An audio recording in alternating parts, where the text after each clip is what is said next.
Good afternoon, everyone. I'm Russ. I'm the founder of Tech London Advocates and Global Tech Advocates. And as you heard, we're a community of tech leaders, experts, investors, all coming together to promote London's tech ecosystem. We all do this as volunteers, and if you're interested in learning more about our community and what we do, come see me afterwards. You're very welcome to be part of the network. I know we've got some advocates in the room already. Now, before we get started, before I engage with this excellent panel, let's do another poll. So the next poll that we're going to be is about innovation. So can we put that on screen, please? So the question for you is, how much does your company plan to spend on technology and innovation in 2020? So if you can take a few moments to do that.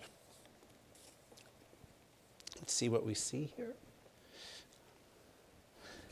How are we looking? So we are, okay, so it's going to be, wow. Okay. For many of you, it's going to be a bigger part of your budget next year, which is encouraging. Very good. Right. Let me turn to each one of our panel members. They're going to take a couple of minutes to introduce himself or herself, who they are, what they do, and what their specific role is related to innovation. So, Ross, let me start with you, just to my left. Thank you, Russ. So, I'm Ross Sleight. I'm the Chief Strategy Officer at a company called Somo. We're a digital product accelerator. And what that means is that we help large corporates, scale-ups and startups to develop digital products which help their digital transformation or indeed their new digital ventures. And I look after obviously all the strategic side of stuff. We have innovation running through our core as we've been around for the last 10 years. We've always had an innovation lab in order to be able to understand how technology is going to impact upon consumer behavior. We obviously run massive amounts of hacks internally to be able to understand how we can apply these great new tool sets to change this behavior. And we also have a proprietary process that we work with our clients through called a Rapid Actionable Innovation Engine, which takes everyone through the process from proposition through to conception, realization, and then expansion of innovative ideas, particularly around new digital ventures. Very good. Thank you. Brigitte. My name is Brigitte Andersen, and I'm the CEO of the Big Innovation Center since 2011.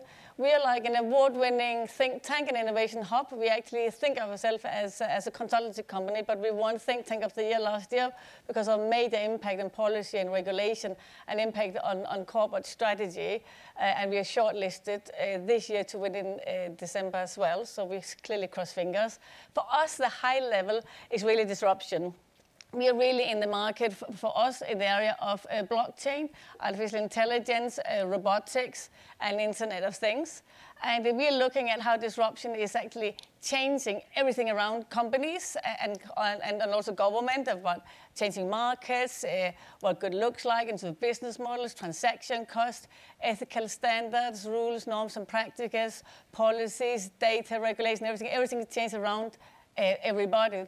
But the issue, of course, is that how is it to navigate in the unknown of the unknowns? This is really difficult. And also, how do you actually act in a world in which you're disrupted, where everything is disrupted through the ecosystem? So we are building big task forces across government departments, big corporates, small corporates, investors, entrepreneurs, and even with Parliament, we are running the all-party parliamentary groups on artificial intelligence and blockchain.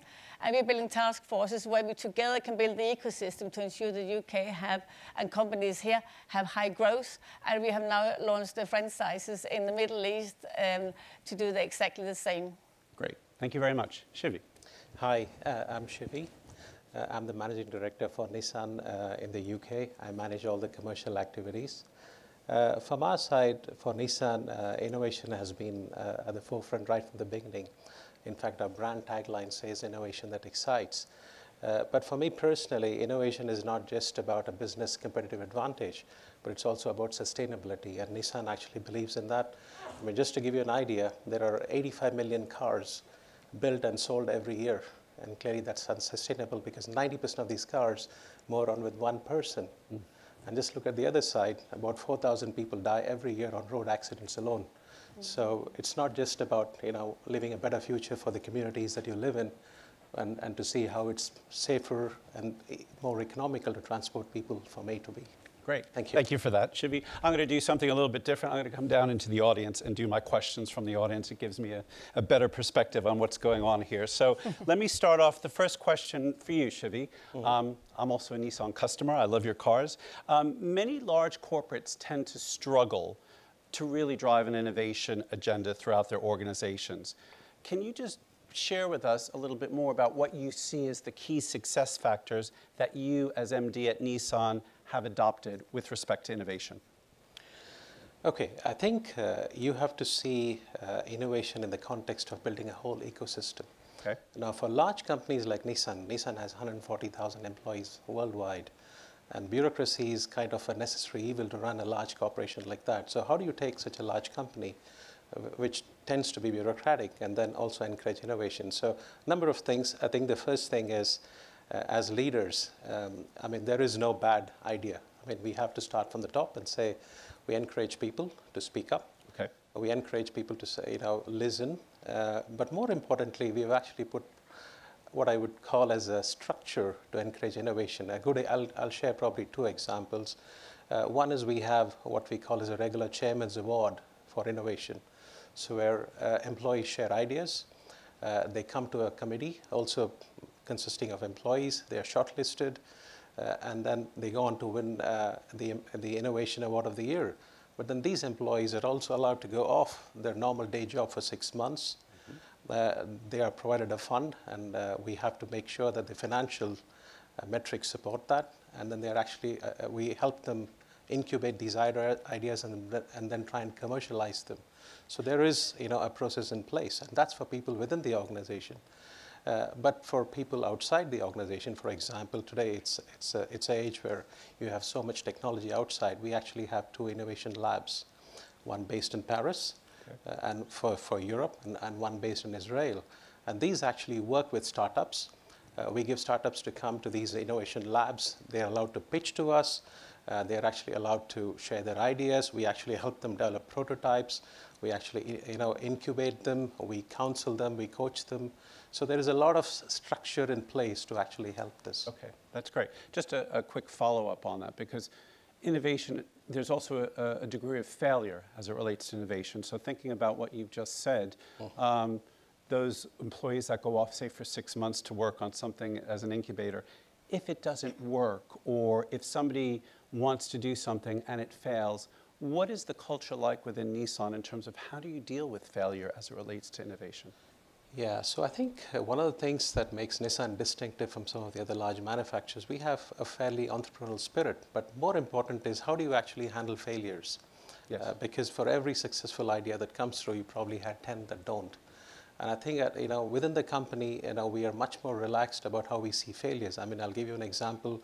We had a person who tried an idea and it lost his almost £500,000.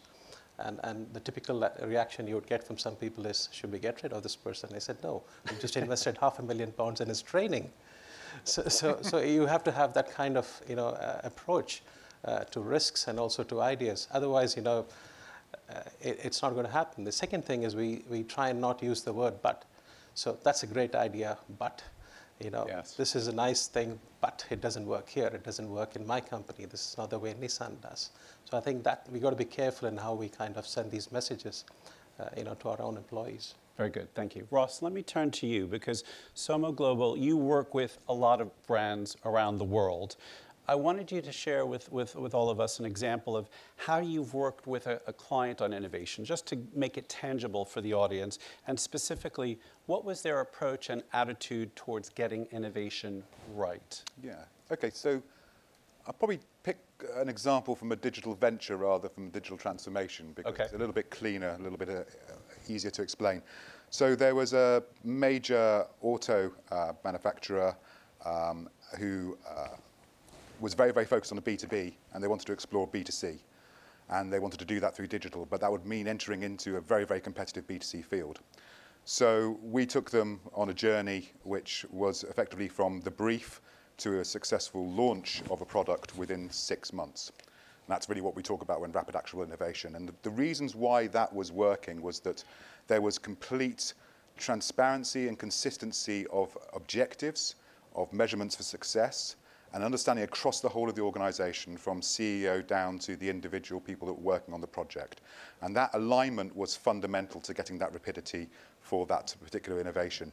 I think the other thing which was really important is that when you're adopting a highly rapid, agile, cross-functional team-based way of working to be able to get stuff to market as quickly as you can, you need to validate very, very quickly. We are validating every 2 weeks on that project. Okay. We're out with consumers to understand what it is that is working or not working. And the final point I would make, and that also I think comes into the failing fast issue, because failure is great, but let's try and validate as much as we can to be able to ensure that we're going to fail quickly enough to be able to not have spent a massive amount of investment. And the final part was really about focusing on a true customer problem. So a lot of innovation that we see and a lot of projects that come across our desk to talk about are really just playing with technology. They're not really solving true customer problems. Innovation is about the ability to be able to take the tools that we have in these technologies and apply them to be able to create customer benefits, solve customer problems. And unless you're doing that, you're in a position whereby you are setting yourselves up for failure, because all you're going to do is have something nice and shiny that no one's going to be able to adopt. Okay. Okay, just building on that and the failure point, you must see with the many brands that you work with that some of them just don't get it right.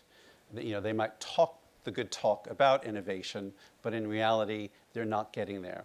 What are a couple of the things that you've seen, maybe a specific example, without naming names, of where a company got it wrong, and what was it that they got wrong? Does it relate to the culture? Does it relate to the process? Does it relate to something else? It can go wrong at 3 levels. So Okay. it can go wrong culturally, because quite often innovation is considered to be put aside in a silo, Yep. in a center somewhere, and it doesn't involve the rest of the business. You know, you can't innovate in financial technology without having legal and compliance right at the heart of what you're doing, Yep. because that will be stopped. I think that it fails in process quite often because there isn't enough validation built in, there isn't enough understanding of what prioritized is. We talk a lot about minimum lovable products when we're trying to get things to market, not minimal viable. Viable is what an engineer produces, which might fit the codes and tick the boxes. Lovable is what a customer and end user is going to love for, right? That set of prioritizations of what's going to be out there has to be shared with the CEO, has to be shared with the board, and they've got to understand that and come along with that journey. So it's really a top-level management requirement to be involved in that process. And then I think the other issue is that trying to do too much at a technology level. Quite often we're working with very extensive, very old tech stacks, and there is a lot of legacy tech debt sitting there. And trying to build things on top of those tech stacks is very difficult. Yep. So the first piece of transformation that needs to go on in any business is to be able to open up a microservices API layer to be able to allow people to be able to innovate on top of those tech stacks. And without that, again, you can see failure happen again and again. Not because the product's wrong, not because it's not trying to solve a customer problem. It's because the extensive technical legacy debt is holding you back. Okay, one quick follow-up question. I'm going to ask the same from Brigitte in a minute. We have loads of CEOs, managing directors, chairmen in the room. Doesn't innovation have to start at the top of the organization? I used to be innovation director for a multinational, and I saw a CEO who talked the talk, but didn't quite walk the talk. What is your view? What is your recommendation to the people in this room? Does the CEO really need to walk the talk with respect to innovation if it's going to happen? So my fundamental view is that the CEO needs to identify what are the areas that we need to innovate in. Innovation can come from anywhere in the organization in terms of ideas of how to solve those problems, but having a clear, consistent viewpoint of what problems we're trying to solve for our business now and in the future has to come from the CEO. The other interesting thing Sure. is that the CFO Yes. is the person who needs to be convinced the most. Really? Because, Okay. because innovation Tell us. is a consistent investment. Okay. And in doing so, it's not about get to a project and tell the shareholders that everything's fine. Yes. Because you're going to have to spend again and again and again to keep up with things. So the CFO is the person that needs to really be to talk the talk and walk the walk. Excellent. On that So basis. CFOs in the room, you've heard it here. Brigitte, do you agree with that? Does it, I want to come back and talk about the Big Innovation Center and what you do, but let's just start with, from your observations, you work with organizations. Yeah. Does it really need to emanate from the top like that? I think so, because it doesn't, well, the top has to be on board. So we work with quite a lot of large corporates. Yes. And the CEO might be on board, but the board may not be on board. So the issue is that, and without mentioning any names, there are CEOs of very big corporations who want to innovate, who want to take risk, who want to develop new products and processes. But the board is very concerned with risk and dividend to short-term dividend to shareholders. It's a complete different conversation about profitable companies you see in the FT all the time. So I think that the top has to be on board. But of course, it's also a problem when the top becomes very innovative, but all the middle managers and everyone else are just coming to work doing the day job. So it is a whole organization. Okay, very good. Let's go a step further. I'd like you to tell us a little bit more about the big innovation center in terms of, what kind of deliverables are you providing to your clients and to your partners?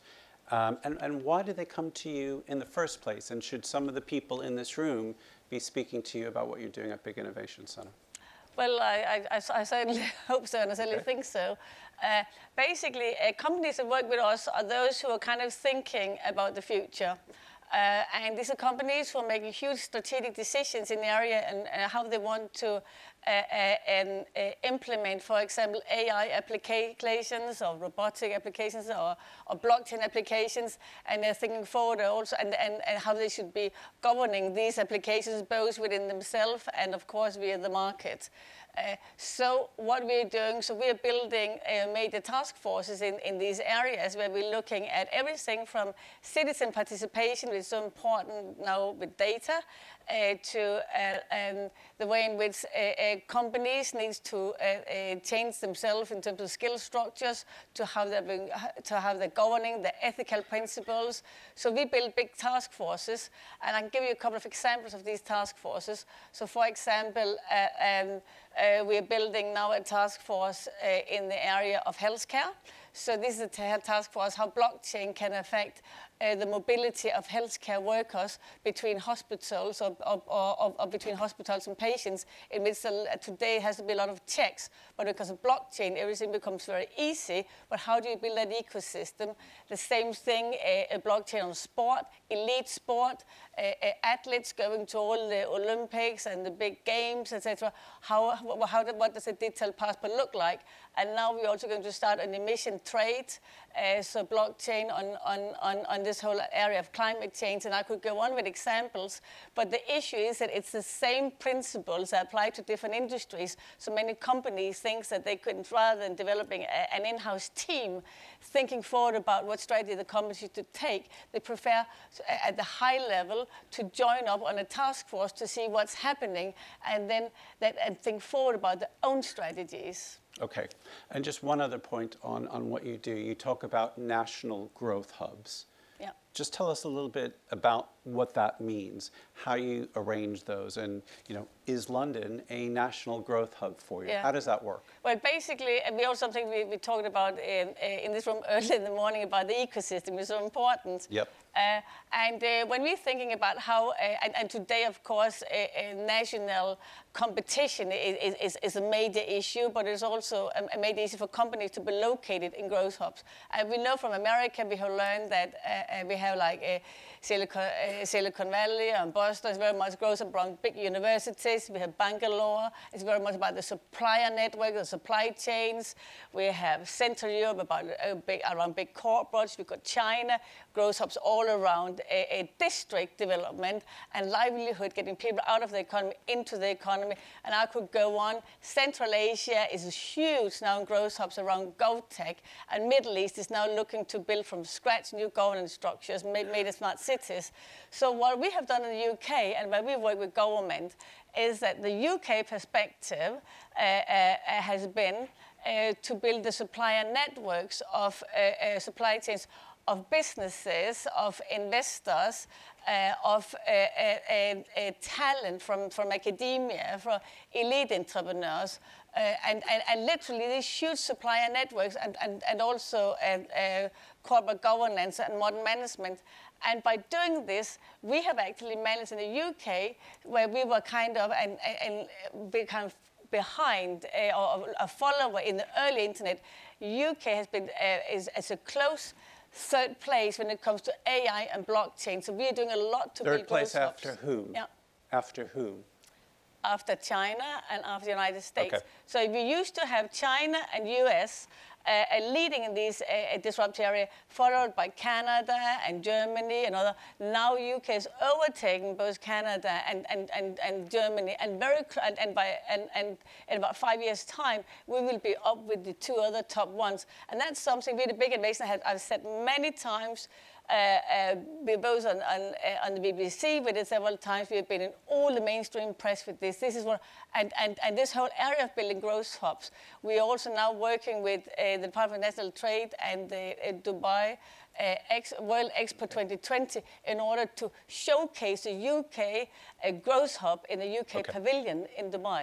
Very good, thank you. And anybody in the room here who wants to be part of that, that's also something where we're building ecosystems around it, because we have to get all the players involved in it. So we are orchestrating Very it. much what you're doing, Ross, very much what you've talked a bit about is around collaboration. And Shivi, I wanted to just come back to you. You know, you're a large multinational.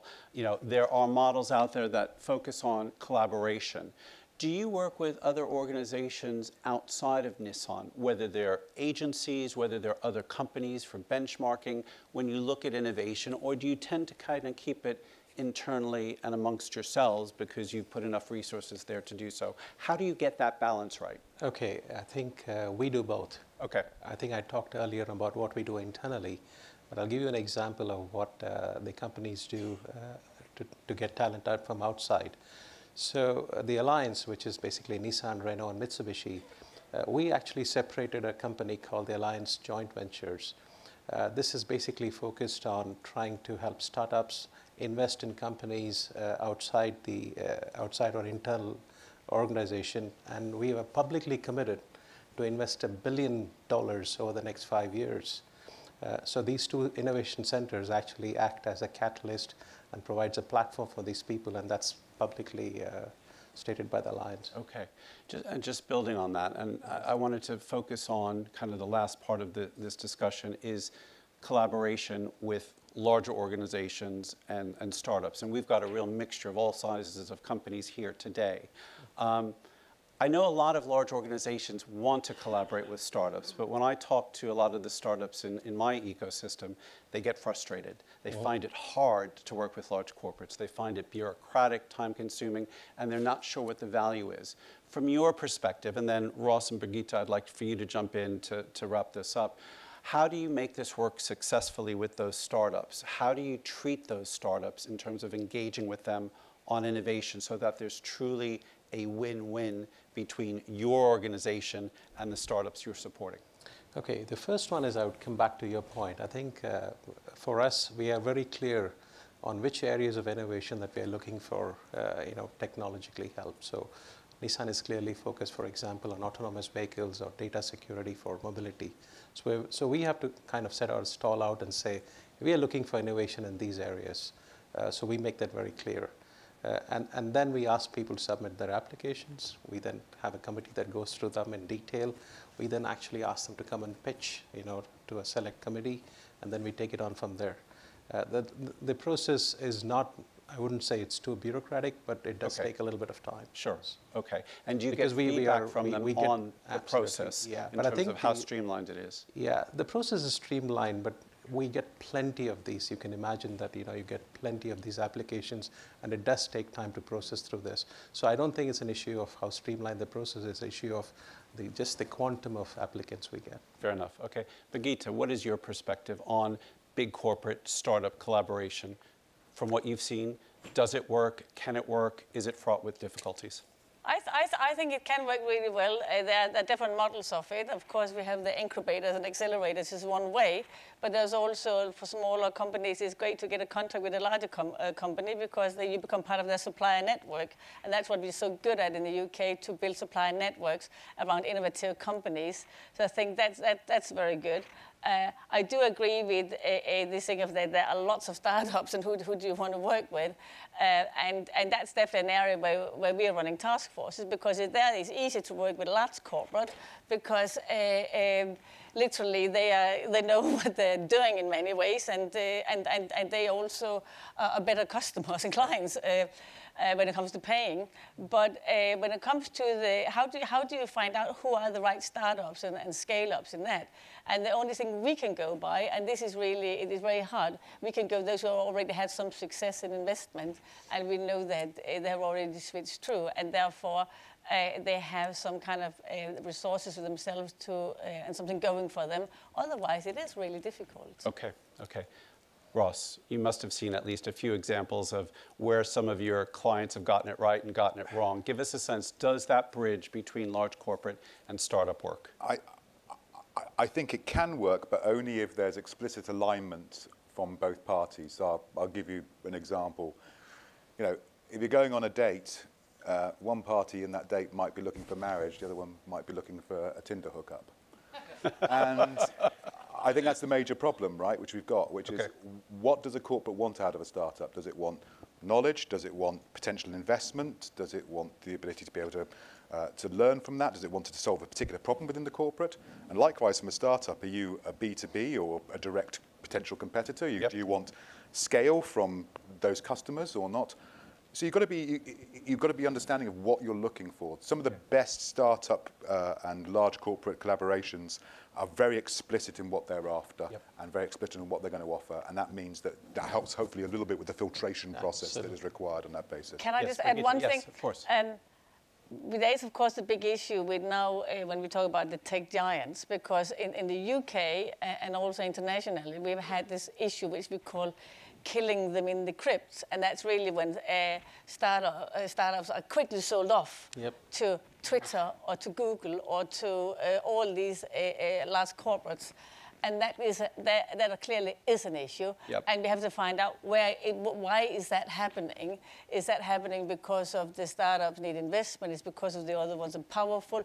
What's going on? But I know so many companies that have happened to in London. I also know many people who invested in early stage businesses who have lost opportunity because of the company invested in was snapped up and grew too fast. And they were diluted overnight. That's a big issue. Very good point.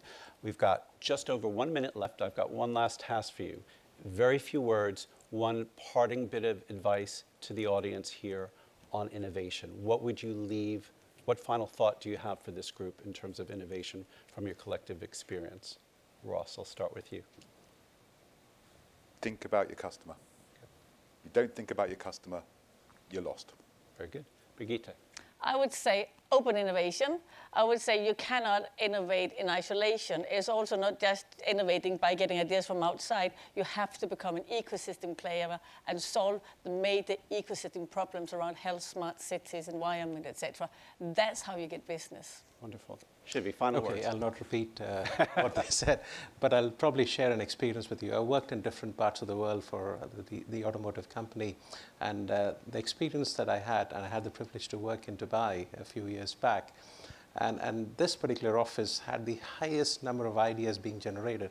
And what was interesting about this office was they had 89 nationalities, and less than 30% of the people were actually from the automotive industry. And that place generated the most number of ideas than any other office that I had worked in the world. So do think of diversity completely different. I know we talked about it this morning, but this was a great example. So diversity is a key factor for success in innovation. Yeah, very good. Ross, Brigitte, Shivi, thank you very much. Thank you very much.